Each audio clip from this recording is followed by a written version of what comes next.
नमस्कार, स्वागत बा आप सबके। त खबर बा भोजपुरी जुबली स्टार दिनेश लाल यादव निरहुआ जी के बारे में, जो कि नया साल में नया चैलेंज लेके आप सब खातिर आ गए बाने।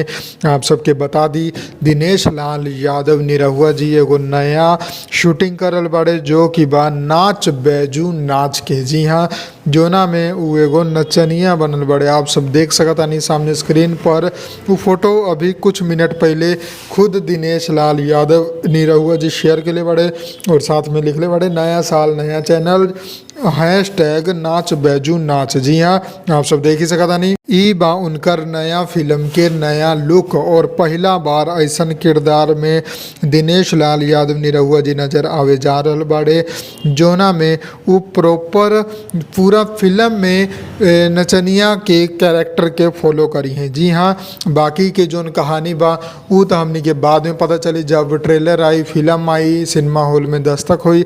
लेकिन तब तक जोन ई कॉन्सेप्ट बा और जोन नाम बा, नाम से ही आप लोग समझ सकतानी कि कितना शानदार और अलग कॉन्सेप्ट लेके आ रहल बड़े जुबली स्टार दिनेश लाल यादव निरहुआ। और फोटो उ शेयर के लिए बड़े। अगर और भी फोटो आवत हमारा पास, पिक्स आवता, वीडियो आवता, आप सब खातिर जरूर लेके आएम।